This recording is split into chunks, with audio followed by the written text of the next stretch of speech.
மாதமா அவசர கதியில ஒரு பொய் வழக்கு அரசியல் பிரச்சனைல ஒரு கட்சியினுடைய மாவட்ட பிரதிநிதி கொடுத்த ஒரு புகாரின் பேர்ல அவர் தொடர்ந்து 9 மாசமா புகார் கொடுத்து டார்ச்சர் பண்ணி ஒவ்வொரு அதிகாரி ஆபீஸுக்கு போய் டெய்லி அந்த பிரச்சனை பண்ணி ஒரு லெவலில் பிரச்சனை ஆகி அதிகாரிகளுடைய நெருக்கடி தாங்க முடியாம அவருடைய அந்த பெட்டிஷன் ஏற்று ஒரு அவசர பொய் வழக்கு போட்டிருக்காங்க.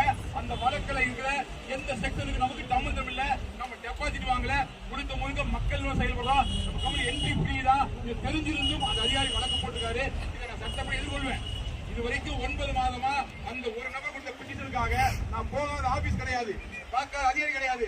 ஆனா எங்கேயுமே நான் யாரையுமே என் துணை கூப்பிடல. ஏன்னா நம்ம மடியில கனம் இல்ல, வழியில பயம் இல்ல, நேரம்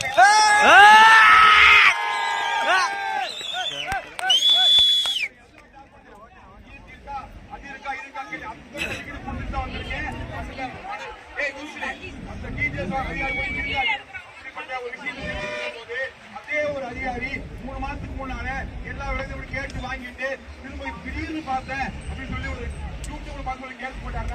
அது எப்படி ஏற்க முடியுங்கன்னா ஒரு நியாயமான கோரிக்கை.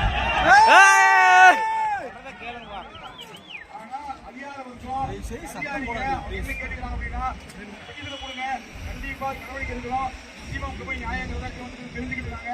அதனால உங்க கோரிக்கையை நான் படிச்சு வச்சு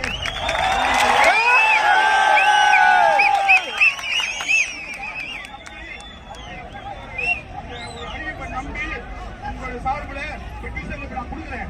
நிச்சயமா நடவடிக்கை எடுத்து அந்த பொய் வழக்கு ரத்து பண்ணுவாங்க. வழக்கு மேல நம்பிக்கையில கொடுக்குறேன்.